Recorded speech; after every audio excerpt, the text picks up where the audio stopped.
Once upon a time, somebody in Japan played Dungeons & Dragons and created what will be known as the Japanese RPG, or Eastern RPG. This is to separate them from Western RPGs, which also derive from Dungeons & Dragons, the difference being that they officially licensed the product and created Baldur's Gate, which is the progenitor to nearly every Western RPG that we'll be covering on this channel and out there. So let's go ahead and start getting to munchin'.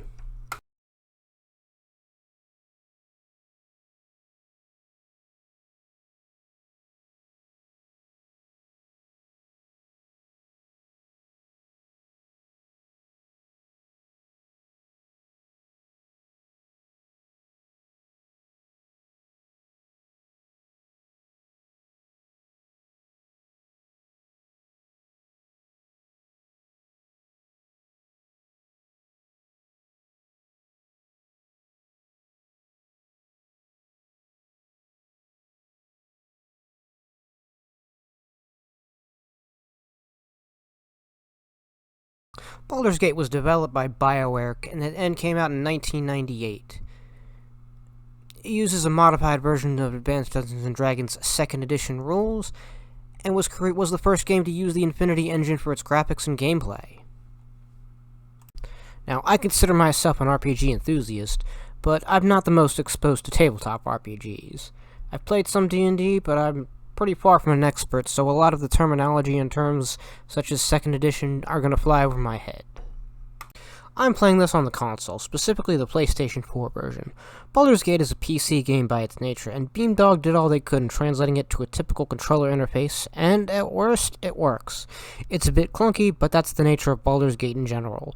At first glance, it hasn't aged particularly well. Your analog sticks move the characters in the camera, the shoulder buttons control some menus and switch the characters, the face buttons are used to inspect items and cast spells, and after completing the game, it probably works better on a computer than a console. Some games do. That's life. Baldur's Gate is, not surprisingly, a Dungeons & Dragons simulator. You're journeying through the Forgotten Realms, namely the Sword Coast, where the city of Baldur's Gate lies at the top of the country. Like a number of RPGs, you spend time journeying through various locales. Baldur's Gate has areas on the world map that link together, so to get to the next area, you have to go to the world map icon, go to the area, and then head either, let's say, north if your location/destination is north, or east if it's east. Also on there are usually enemies that you have to engage with combat. Combat in Baldur's Gate is Dungeons & Dragons behind the scenes. There's a number of dice rolls that happen behind the scenes during combat. You can select the party to act on AI, or you can choose to input commands via manually pausing, or you can live on the edge and do it all in real time. I'd say it's not the best, but that's likely due to it being the first, but this battle system has improved over time. What it lacks in combat, it makes for something I like seeing in RPGs, a D&D staple, classes. This being 2nd edition, there's not too many options. You have warrior, priest, wizard, and thief classes, and each of them has a couple subclasses you can dual or triple class in. From there, you just take on quests and combat, and then you level up. Pretty typical RPG stuff. Unlike a lot of RPGs, this being typical D&D stuff, it does give you a notice on the screen that this quest goes up to level 10. I'm just used to usual RPGs where level 10 is maybe about an hour into the game.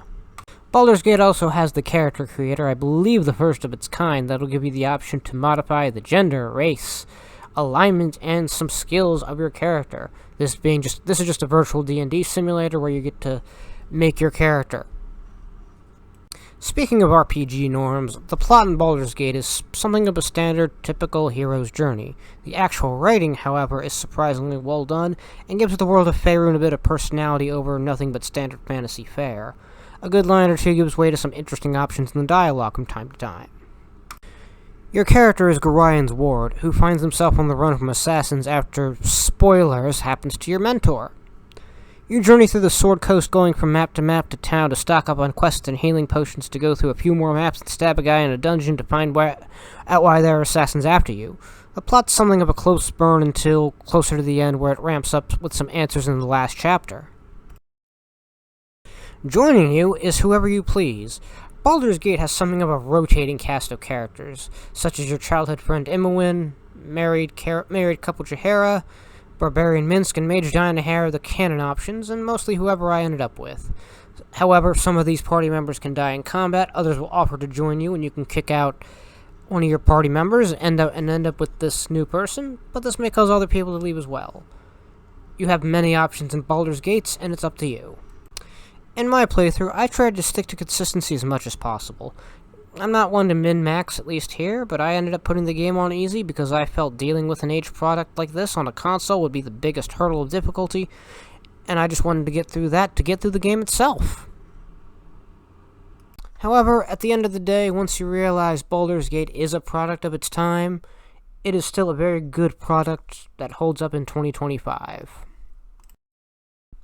At the end of the day, the best part of Baldur's Gate Enhanced Edition has to be the writing. It spices up the fantasy universe and really gives Faerun a bit more personality than an average Dungeons & Dragons campaign.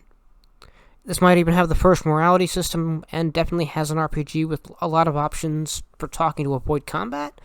That's definitely become a genre staple thanks to a lot of things the writing did, even in future BioWare games.